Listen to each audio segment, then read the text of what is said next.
우리가 지난 몇 주 동안 안식일에 대해서 생각했다면, 다시 말하면 주일에 대한 삶이라면, 이번 주 다음 주는 월요일에 대한 이야기를 좀 해보겠습니다. 우리의 일상, 우리의 현장이 있는 그곳을 어떻게 가야 하는 것이 맞는 것일까 생각하는 시간이에요. Thank God it's Monday, 이런 말 들어보셨나요? TGIF는 있어요. Thank God it's Friday, 식당 이름이기도 하죠. Thank God it's Monday는 책 제목입니다. 월요일을 기다리는 사람들이라는 책이 있어요. 만약에 누군가 여러분 앞에서 Thank God it's Monday 그러면 그러면 이상한 눈으로 쳐다보시겠죠? 뭘 잘못 먹었나 이렇게 하실 분이 있을 것 같아요. 여러분들은 월요일이 좋으십니까? 월요일을 기다리시면서 주말을 보내시나요? 네, 두 분 아멘 하셨습니다. 네. 그 반대의 경우가 훨씬 더 많을 것 같아요. 그렇죠? 월요병이 있다고 하지 않습니까? 월요일이 되기 전부터 월요일에 대한 공포감에 부들부들 막 몸이 떨리기 시작하고, 무기력증이 찾아오고, 침울한 마음이 있고, 맥박이 증가하고, 대인 공포증을 겪는 사람들이 있습니다. 그래서 체력과 정신력의 저하를 유발시키는 무서운 병이라고 하죠.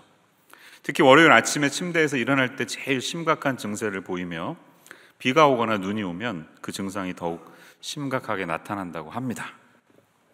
저와 여러분에게 월요병이 있는지 없는지 한번 같이 점검해 볼까요? 10가지 체크리스트가 인터넷에 있는데 찾아봤습니다.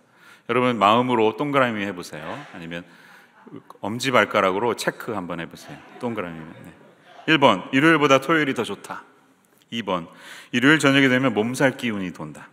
3번, 일요일 저녁에 잠자리에 들면서 내일이 안 왔으면 하고 생각한다. 4번, 쉬는 날에도 회사 쪽을 향해 머리를 두지 않는다. 네. 저는 늘 교회를 바라봅니다. 네. 자신은 현재 악몽을 꾸고 있는 상태라고 생각하게 된다. 네. 월요일이 떠오를 때마다 심장 박동수가 증가한다. 7번, 출근이라는 말을 들을 때마다 깜짝깜짝 놀란다. 8번, 갑자기 몸이 아파 쓰러지길 기도할 때가 있다. 9번, 이건 좀 심한데요. 저녁 뉴스에 혹시 회사에 불이 났나, 교통사고로 상사의 이름이 나오지 않을까 유심히 쳐다보게 된다. 심하네요. 마지막, 저녁 밥맛이 없으며 식구들과의 대화가 현저히 줄어들고 혼자 자신의 신세를 한탄하곤 한다. 어떠세요? 7개 이상 체크하신 분들은 좀 문제가 있는 겁니다. You have 월요병. 베이 지역도 일을 많이 시키고로 유명한 동네죠. 유능한 기업들이 여기 몰려있고 유능한 사람들을 뽑다 보니까 자연스럽게 대단한 성과를 기대하는 것이 이곳의 컬처입니다. 일하라고 다그치지 않아도 계속 프로젝트가 밀려 있습니다. 그런 프레셔 속에서 목사님 하루에 16시간씩 줌 미팅, 3개국의 시차에 맞춰서 일하느라 정신이 없습니다. 이런 이야기들을 종종 들었습니다. 그런 성도님들을 향해서 제가 말씀을 좀 준비해 봤어요. 힘내시라고 말씀드리는 겁니다. 이런 버거움 속에서 우리가 살아가는 이 일이 사실은 하나님이 우리에게 주신 소명 아닙니까? 근데 이론적으로는 알겠는데 현실적으로 이게 너무 버겁다 보니까 우리에게는 무거운 짐이 되어버렸습니다. 그래서 우리는 말은 그렇게 안 하지만 생각으로는 이 다음과 같은 인터넷에 떠도는 밈, 그림과 같은 이야기들을 내면에서 하고요, 또 공감을 합니다. 아무것도 안 하고 싶다. 이미 아무것도 안 하고 있지만 더 격렬하고 더 적극적으로 아무것도 안 하고 싶다. 이런 문구를 아마 광고 같은 데서 보신 적이 있을 거예요. 될 수 있으면 일은 많이 안 시키면서 봉급은 섭섭지 않게 나오는 그런 직장을 우리는 찾고 싶어 하며 그런 보직을 꿀보직이라고 부릅니다. 그런 직장에서 조용히 일하는 척하면서 봉급을 꾸준히 받는 것을 월급 루팡이라고 사람들은 말하더라고요. 월급 도둑질한다는 것이죠. 이런 생각에 가득 잡히면 귀차니즘에 빠지게 됩니다. 신조어죠. 귀차니즘을 이루어가는 사람들을 뭐라고 그럴까요? 귀차니스트라고 하고요. 자매품 게으르니즘도 있습니다. 게으르즘을 실천하는 사람들 뭐라고 그럴까요? 게으르만족이라고 그러더라고요. 전혀 안 웃긴데 저만 웃었습니다. 그리스도인들에게 일이란 무엇일까요? 하나님이 여러분에게 허락하신 이 일을 통해서 우리는 어떤 삶을 살아야 하는지, 오늘 이 창세기 말씀은 우리에게 어떤 메시지를 주고 있을까요? 하나님이 원래 우리에게 본래 주신 일이라는 사명이 있는데 어떻게 그것을 감당하는 것이 성경적일까를 두 가지 아웃라인으로 생각해 보겠습니다. 첫 번째 밑줄에는 어떤 단어가 들어갈까요? 우리에게 주어진 일은 하나님의 형벌이 아니라 축복임을 기억해야 합니다. 따라해 주실까요? 형벌이 아니라 축복입니다. 네, 정말 그렇습니다. 우리는 이 일을 저주의 결과물이라고 생각하는 경향이 있어요. 누가 나에게, 아담은 왜 그걸 따먹어가지고 내가 땀을 흘리고 수고를 해야 되는지, 그놈의 아담 이러면서 망치질을 하거나 코딩을 하시는 분들이 있을 것 같아요. 그런데 우리가 착각하는 게 있습니다. 성경을 피상적으로 읽어서 그래요. 창세기 3장 17절에서 19절의 내용은 맞습니다. 저주의 결과물이었습니다. 자, 하나님은 여기서 땅은 너로 말미암아 저주를 받고 너는 평생에 수고해야 소산을 먹는다고 말씀하셨습니다. 그리고 땅으로부터 가시덤불과 엉겅퀴가 나온다고 하셨습니다. 그렇지만 여러분, 자연이 그렇게 아름다운 것만은 아니고 어느 정도의 독소가 있기 때문에 우리는 자연의 황폐함을 보는 것이죠. 하지만 잘 생각해 보시면 조금 더 깊이 들어가서 읽어보십시오. 일이라는 것은, 노동이라는 것은 인간이 타락하기 이전에 미리 먼저 존재했다는 사실을 우리는 놓칠 때가 있어요. 언제 일이 시작됐습니까? 하나님이 일을 언제 명령하셨습니까? 창세기 2장 15절을 보세요. 2장 15절 읽었습니다. 뭐라고 그러죠? 함께 읽어보겠습니다. 시작. 여호와 하나님이 그 사람을 이끌어 에덴 동산에 두어 그것을 경작하며 지키게 하시고. 여기에 이미 하나님이 잡을 주셨어요. 두 단어가 있죠. 경작하다, 지키다. 이 동사 주목해야 되는데, 첫 번째 경작하다라는 단어는 아바드라고 하는 히브리어입니다. 아바드. 아보드라는 slave, worker, servant 다 여기서 나온 어원인데요. 이 단어가 한 번 더 등장하는데 2장 5절에 등장합니다. 2장 5절 뭐라고 적혀 있습니까? 여호와 하나님이 땅에 비를 내리지 아니하셨고 땅을 갈 사람도 없었으므로. 여기서 등장한 갈다라는 동사가 역시 아바드라고 쓰여져 있습니다. 그러니까 다시 말하면 이 동사는 일하다, 노동하다, 나중에 가면 예배하다라는 뜻도 여기 연결이 됩니다. 인간이 타락하기 이전에 노동이 존재했나요? 안 했나요? 조종했다는 것입니다. 타락 이전에 일하는 것이 있었다는 것입니다. 그러면 인간의 타락이 노동에 끼친 영향은 무엇일까요? 그것은 원래는 일이란 게 즐거운 것이 되어야 하는데 타락으로 말미암아 괴로운 일이 됐다는 거예요. 그때부터 고통이 생겨 나타나는 거예요. 우리가 일할 때 짜증이 나고 막 권태가 느껴지고 괴롭기 시작하면 그건 내 이 타락의 본성이 있기 때문이다. 이렇게 이해하시면 되겠습니다. 하지만 노동은 원래 신성한 것입니다. 거룩한 것입니다. 인간이 타락하기 전에 하나님이 또 어떤 일들을 인간에게 임무로 주셨는지 또 생각해 보세요.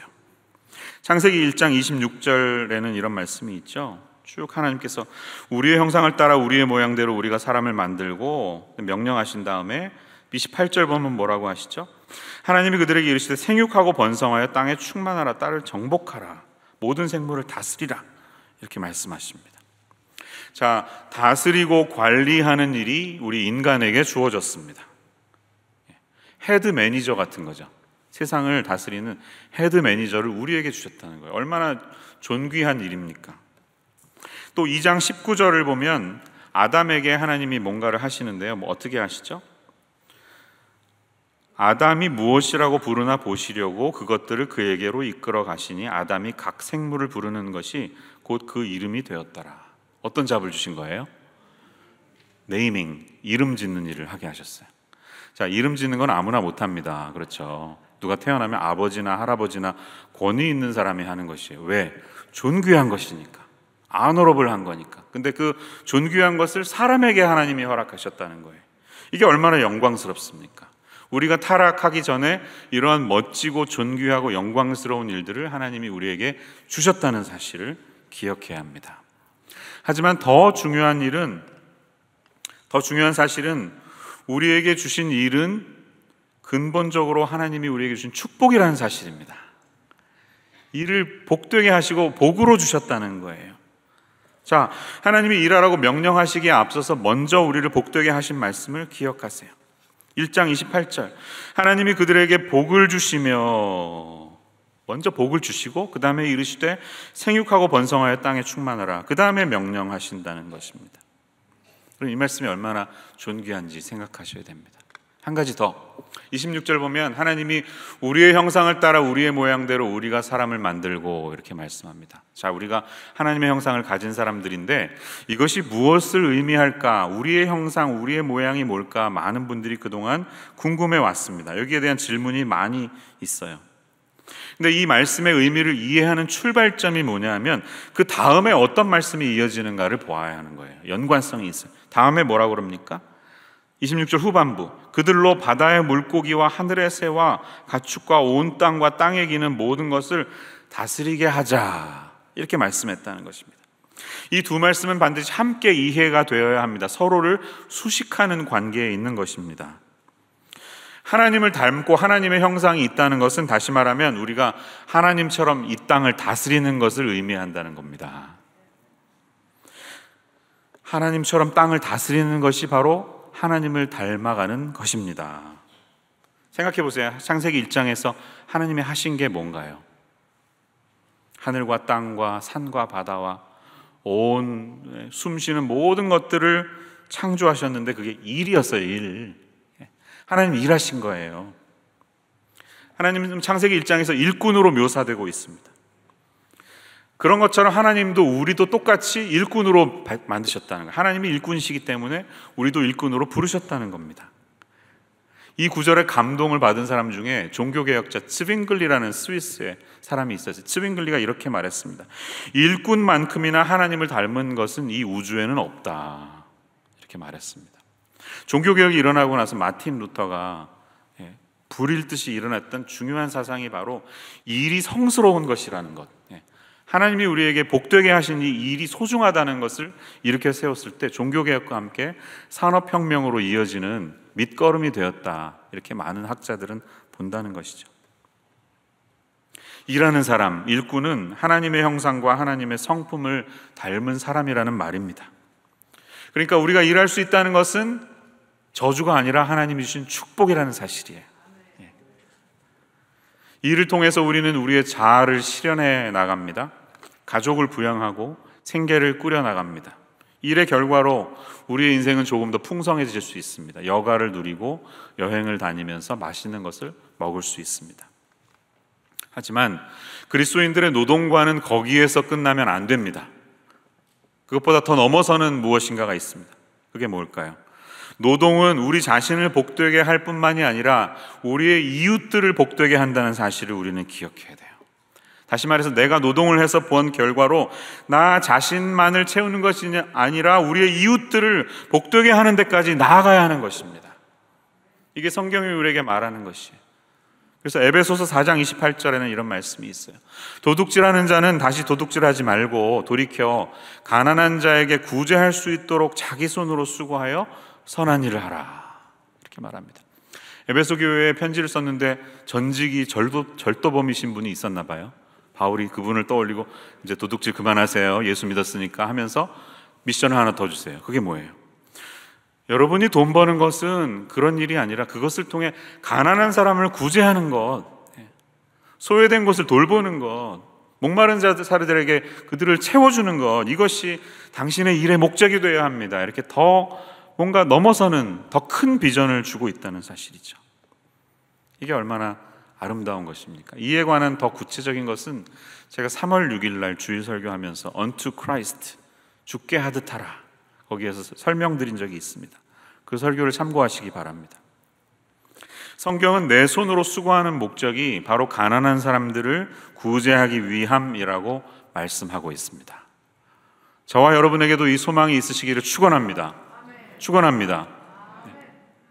인생에 좀 더 큰 비전을 가지고 우리가 살아야 할 줄로 믿습니다. 컴패션이라는 단체가 있죠. 어린이들, 전 세계에 있는 제3세계 국가에 있는 어린이들을 한 명씩 입양해서 매달 정기적으로 후원하면서 이 아이들이 21살이 될 때까지 교회에 다니면서 잘 영육간에 강건할 수 있도록 서포트하는 그런 프로그램입니다. 대한민국은 그 한국 전쟁 이후에 깡통 들고 다니는 고아들을 어떤 목사님이 보고 그 깡통을 들고 돌아다니면서 미국의 교회마다 돌아다니면서 얘네들 먹여 살려야 한다고, 그렇게 시작한 게 컴패션인데 유일하게 수혜국에서 시혜국으로 바뀌었습니다. 우리나라가 유일합니다. 지금은 전 세계 많은 어린아이들을 대한민국에서 서포트하고 있습니다. 이 컴패션 코리아의 홍보대사 중에 한 명 중에 션과 정혜영이라는 분이 있어요. 혹시 아시나요? 이 부부가 유명하죠. 컴패션 홍보대사인데 그분들의 이야기를 제가 본 적이 있습니다. 우연한 기회에 컴패션을 시작하게 됐는데 이제 한 명, 두 명 입양하다 보니까 재미가 들었는데 어느 날 어떤 여자아이가 아주 그냥 자기 그 몽당 연필 같은 글씨로 막 이렇게 기억하게 Thank you, mommy 이렇게 적은 게 너무 가슴에 박혔다는 거예요. Thank you, mommy.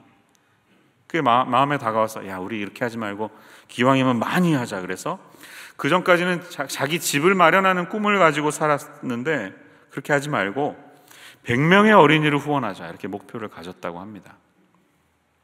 미국에서 우리가 아이들을 후원할 때 현재 한 아이당 한 달에 38불 정도를 후원하게 되는데요, 곱하기 100 하면 3,800불이죠. 적은 돈은 아닙니다. 그런데 놀랍게도 이들은 2018년 당시의 스토리를 보면 그 꿈이 더 커져서 그 당시에 이미 어린이 306명의 부모가 되었다는 글을 읽은 적이 있습니다. 내가 더 많은 어린아이들을 후원하고 입양하기 위해서 돈을 번다면 그것만큼 신이 나고 즐거운 일이 어디 있겠습니까? 일이 달라지겠죠. 일하는 목적이 달라지는 것입니다. 이러한 이유들은 우리가 돈을 벌고 일을 하는 것에 더 큰 아름다운 의미가 있다는 것을 리마인드 해줍니다. 우리가 돈을 벌어서 소외된 곳을 먹여 살리고 예수님의 사랑을 전하고 잃어버린 영혼들을 구원하고 교회를 세우고 복음을 전하는 일에 쓰임받는다면 얼마나 그것이 하나님 보시기에 아름답겠습니까? 두 번째로 우리가 하나님이 원하시는 그러한 일하는 사람이 되기 위해서 기억해야 할 사실이 있는데요, 밑줄에 어떤 말이 들어갈까요? 우리의 일이 기쁨이 되려면 목적의식이 회복되어야 합니다. 따라해 주실까요? 목적의식이 회복되어야 합니다. 맞습니다. 결국 중요한 것은 일이 자체가 주는 일의 의미가 아니라 그 일로 우리가 무엇을 하고 있는가의 문제입니다. 저와 여러분이 이를 통해 어떠한 삶을 살고 있는가, 이것을 질문할 때 참된 기쁨이 온다는 것이죠. 자, 아까 제가 말씀드렸습니다. 창세기 1장 26절 이하의 말씀을 통해 우리는 하나님의 대리인, 프로젝트 매니저가 된 것입니다. 이 땅의 모든 일들을 다스리는 헤드 매니저가 된 것입니다. 이게 얼마나 영광스럽습니까? 왕이 왕국을 건설한 다음에 뭐 다리도 놔야 되고 빌딩도 올리고 도로도 놔야 되는데, 자, 네가 해봐. 그리고 인간에게 그 권리를 부여했다는 것이에요. 그런데 창세기 사건을 읽어보면 다른 일들, 첫째 날부터 여섯째 날이 올 때까지 다른 창조를 할 때는 하나님이 그냥 단순히 명령하셨어요. Let there be light. 그냥 뭐뭐이 있게 해라, 이렇게 명령하셨는데, 자, 인간의 창조만큼은 그렇게 하셨습니까? 그렇게 하지 않으셨습니다. 이렇게 하도록 하자, 모든 것을 다스리게 하자, 이렇게 다른 뉘앙스로 접근하고 있음을 봅니다. 다시 말하면 나머지 피조물들보다 인간을 더 하나님께 가까이 둔 것이에요. 동역자로, 참여자로, 함께 하자, 이렇게 참여자로 두었다는 것을 우리는 보게 되는 것이에요. 저와 여러분에게 놀라운 권리가 있음을 기억하시는 이 아침 되시기를 바랍니다. 그런데 우리가 오해하는 게 있어요. 땅을 정복하고 다스려라 이래가지고 내가 이 세계를, 이 땅을 마음대로, 내 마음대로 해도 되는 것처럼 남용한 우리의 과오가 있습니다. 역사를 보면 인간이 자연과 피조물과 한 인종이 다른 인종을 그런 식으로 다루면서 이 말씀을 근거로 삼았던 적이 있어요. 노예들을 막 부리면서 내가 정복하고 다스릴 수 있는 존재인 것처럼 착각했다는 거예요. 잘못됐죠? 하나님의 뜻은 그게 아니죠. 이 다스리다라는 단어를 어떻게 해석했느냐의 문제가 있는데요, 이 다스리다라는 히브리어의 라다는 왕이 백성을 다스린다는 의미 맞습니다. 그런데 중요한 점은 다른 피조물들에 대해서 무제한적으로 지배하고 이용하는 것을 의미하는 게 아니라는 것이에요. 이 라다의 의미는 하나님처럼 통치하라는 뜻입니다. 하나님처럼 세상을 통치해라. 하나님이 인간을 돌보시는 것처럼 그렇게 인간이 다른 피조물들을 하나님의 마음으로 케어해야 하는데 우리가 그걸 놓쳤던 것이죠. 다시 보면 지배한다는 의미보다는 돌봄의 의미인 것을 우리는 알 수가 있습니다. 그것이 더 합당한 해석입니다. 왜냐하면 우리는 하나님의 형상을 가진 유일한 피조물이기 때문인 것이죠. 이 놀라운 특권을 가지고 내가 이 직업을 가지고 이 일을 가지고 무엇을 하는가를 다시 한번 스스로에게 물어보시기 바랍니다. 고린도전서 10장은 우리에게 이렇게 말씀합니다. 저와 여러분 잘 아는 말씀인데요, 이 말씀 한번 같이 읽어보겠습니다. 3절 시작. 그런즉 너희가 먹든지 마시든지 무엇을 하든지 다 하나님의 영광을 위하여 하라. 유대인에게나 헬라인에게나 하나님의 교회에나 거치는 자가 되지 말고 나와 같이 모든 일에 모든 사람을 기쁘게 하여 자신의 유익을 구하지 아니하고 많은 사람의 유익을 구하여 그들로 구원을 받게 하라. 아멘. 우리가 하나님의 영광을 위해 살아가야 되는데요, 무엇을 하든지에 무슨 일을 하든지 무슨 노동을 하든지로 바꾸어서 대체시켜도 될 것입니다. 저와 여러분이 어떤 직업을 가지고 무슨 일을 하든지 그것이 어떤 목적이라고요? 주님의 영광을 위한 것입니다. 이렇게 말씀 전하는 저만 하나님의 영광을 위하는 것이 아니에요. 무엇을 하시든지, 콩나물을 파시든지 반도체를 만드시든지 다 상관없이 그 일을 통해 하나님의 영광을 드러낼 수 있는 삶이 되어야 한다는 것이에요. 그런 바른 목적의식이 저와 여러분에게 있어야 한다는 것입니다. 내가 콩나물을 팔아도 이 콩나물을 통해 주님께 영광이 된다는 마음가짐으로 다가서면 얼마나 삶이 달라지겠습니까? 이게 나에게 주신 하나님의 천직이다, 하늘이 내게 주신 주님의 소명이다, 그렇게 생각하는 것은 이게 단순한 잡이 아니라 vocation, 소명, 부르심, vocation이라고 생각할 때 완전히 달라질 수 있습니다. vocation이라는 영어는 라틴어 vocale라는 동사에서 나왔는데요, vocale는 to call, 부르다라는 뜻입니다. 하나님이 우리를 일일이 부르신 거예요. 내가 너에게 이 잡을 준다 하는 게 vocation이에요. 하나님이 나를 그렇게 일일이 개별적으로 부르셔서 내게 은사를 주시고 내게 허락하여 주신 그 직업을 가지고 소명에 응답하면서 살아가는 사람의 삶은 달라지지 않을 수가 없습니다. 왜 아니겠습니까? 이 직업을 통해 나는 어떤 일을 하고 있는지 보아야 합니다. 특별히 후반부에서 바울 사도가 증거한 것을 놓치지 마세요.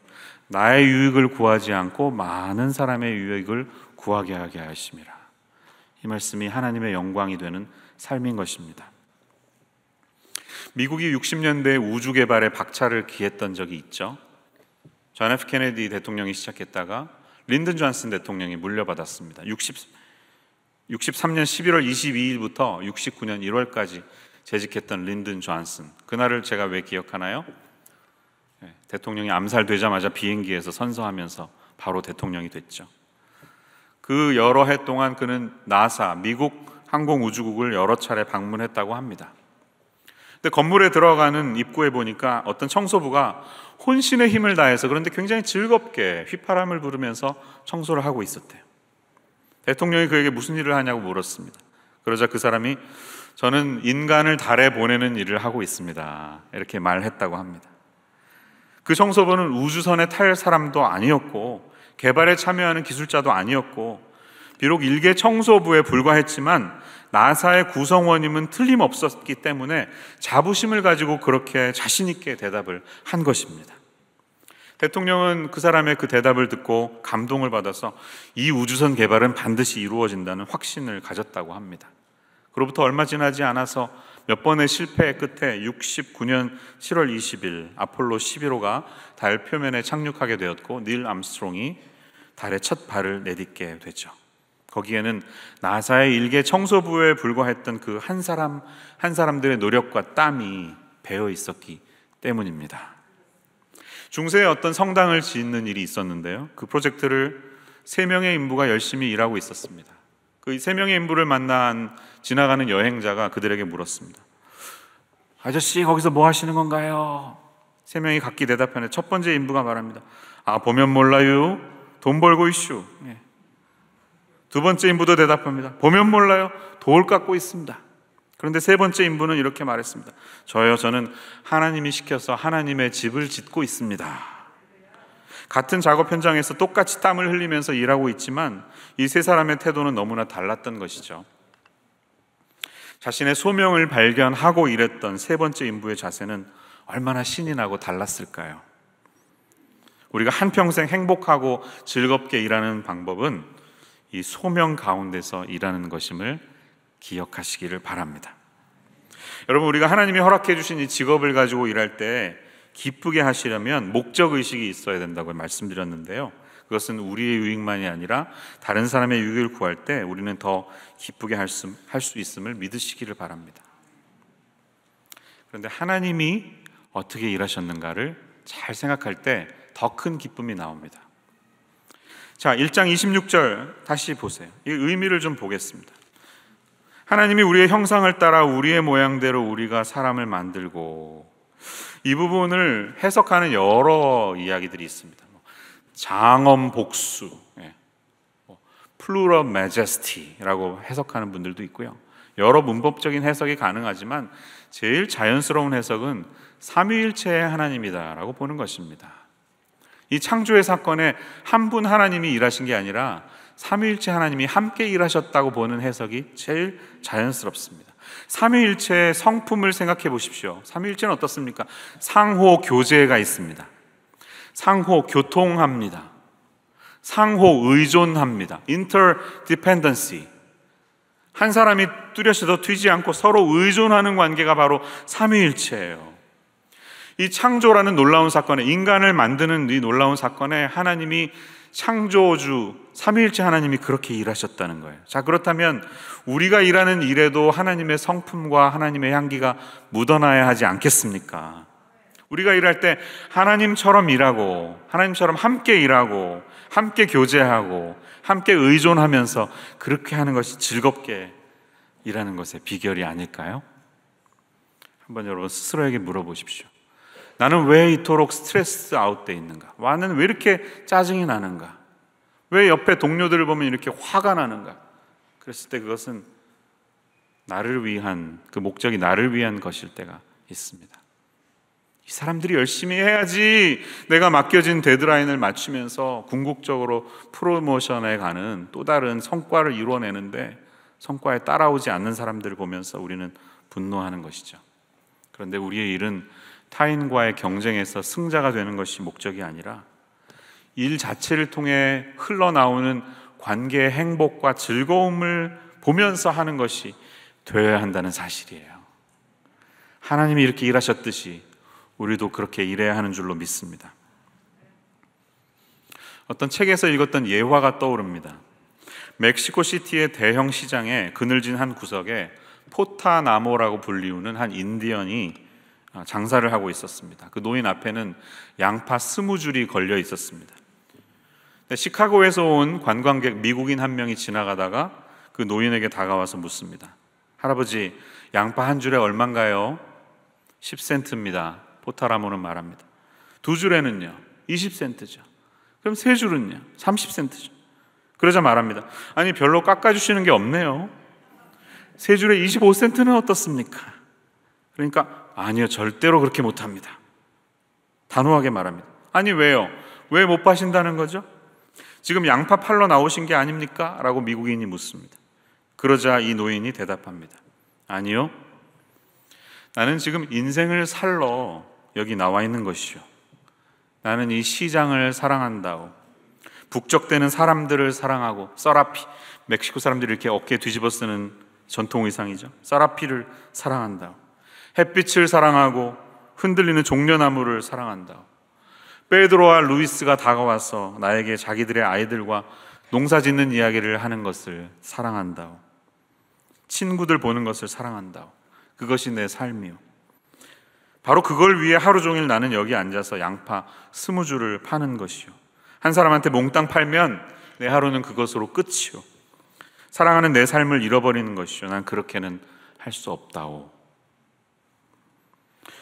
저와 여러분이 하는 일의 목적이 무슨 즐거움을 위해서 하는 것인지 생각할 수 있는 이야기라는 생각이 들었습니다.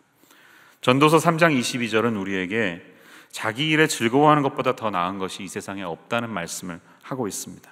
그러므로 나는 사람이 자기 일에 즐거워하는 것보다 더 나은 것이 없음을 보았나니 이는 그것이 그의 몫이기 때문이라. 그의 뒤에 일어날 일이 무엇인지를 보게 하려고 그를 도로 데리고 올 자가 누구이랴. 이렇게 말하는데요, 표준 세번역은 이렇게 번역하고 있습니다. 그리하여 나는 사람에게는 자기가 하는 일에서 보람을 느끼는 것보다 더 좋은 것은 없다는 것을 알았다. 그것은 곧 그가 받은 몫이기 때문이다. 사람이 죽은 다음에 그에게 일어날 일을 누가 그를 데리고 다니며 보여주겠는가. 죽음 이후의 삶은 우리가 미처 다 알 수 없지만 적어도 이 현생에서, 이 땅에서 살아갈 때 일의 보람을 느끼면서 사는 것만큼 즐거운 일이 또 어디 있겠냐는 것입니까? 일의 행복과 즐거움을 놓치면 많은 것을 놓친다는 것이죠. 여러분, 우리는 구원받은 사람인데요, 하나님의 은혜로 예수님을 통해 구원받은 사람인데, 구원은 엄밀히 보면 원래의 자리로 회복되는 것을 뜻합니다. 에덴이 타락했죠. 타락된, 일그러진 에덴 때문에 인간이 거기서 쫓겨나고 고생길에 들어가는데, 성경 맨 마지막 계시록 21장을 읽어보면 회복된 에덴의 모습을 우리가 보게 되죠. 거기에는 생명강이 흐르고, 생명수의 강이 흐르고, 강 좌우에 생명나무들이 다 심겨있는 회복된 에덴이 있음을 우리는 보게 되는 것입니다. 구원은 다시 말하는 회복입니다. 인간의 타락으로 말미암아 일그러졌던 에덴이 회복되는 것을 의미합니다. 인간의 타락으로 말미암아 괴로움에 이르게 된 노동이 즐거움으로 회복되는 것을 말하는 것입니다. 구원받은 우리는 구원의 소망을 꿈꾸면서 고통스러운 노동이 아니라 즐거운 노동으로 변화할 수 있는 실마리를 이 땅에서 가지고 살아야 한다는 것이에요. 저와 여러분은 예수님을 믿고 구원받아서 하나님의 자녀가 됐죠? 그럼 하나님은 우리가 이 회복된 삶을 살아가기를 기대하신다고 생각합니다.